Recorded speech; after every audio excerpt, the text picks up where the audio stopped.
Hello, my dear listeners. Today I'm going to be doing a video about the depreciation of the new car versus the used car.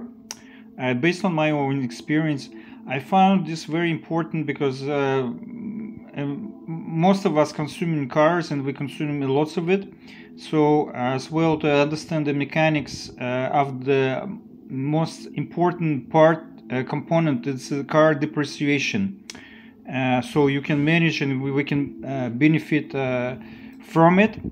I'm going to use the real figures based on my own experience. 4 years ago I bought the 2009 Honda Civic. That was a standard car that had 4 years old, and the owner, the lady who owns it, she bought it new. She owned it for 4 years and she drove 68,000 kilometers with it. So she paid $20,500 with tax for the vehicle, and she sold it to me for $8,500. So her depreciation was $12,000. Most important thing about this also I want to point your attention to. So when you buy cars, try to buy the cars without the financing, especially in Canada, because the price will be boosted in most of the cases. Or use your own financing if you have to finance it. So this is the prices I'm going to be showing it because it's the people buying it, or I buying it cash, or the people buying it cash. So now my experience of the depreciation, the buying this 4 years old car, I paid with the taxes $9,300, and I sold it last month for $4,000. So I assume $5,300 of depreciation, and I drove 147,000 kilometers minus 68,000 kilometers, 69,000 kilometers. To be fair, I have to add the additional maintenance that the owner of the new car didn't have to encounter. So anti-rust oil treatment 130, front brakes 250, battery 130, and upgrade for the better radio with the USB port $410. So $920 to make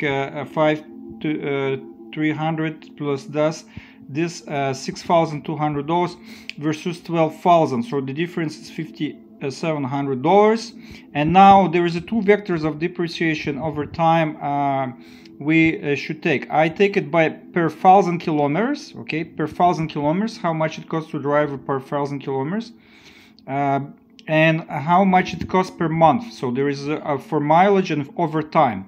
So the new car costs $176 per 1,000 kilometers to the previous owner. 12,000 divided by 68, and 12,000 divided by 48 months. It costs her $250 per month. So on my side, 6,200 divided by 79,000, it's $79 per 1,000 kilometers, and divided this figure by 48 months, it's $130. So I saved, that's the number of I save, or the difference by 1,000 kilometers is $97 or $120 per month. So I'm going to do the second example, and then I will analyze also what analysis or what decision we can make based on those figures, how you use them. Okay, so now my second experience, most recent. So I bought it, Toyota Camry 2014. Okay, so last month I bought it. With tax I paid $17,577. That was a 3 years old car. With 44,000 kilometers, and I recommend it for people from Canada. This site you probably know already, autotrader.ca, the inventory, so you can establish the value of vehicle, and it's a national site, so you have prices across the country. So I use 500 kilometers around where I live, and now so I check 2010. So this is based the estimated sale price that I might have in 4 years. So today Camry that 2010 with 135,000 sales about for 8,500. So that's in a low range. So I should be able to most likely to get this price.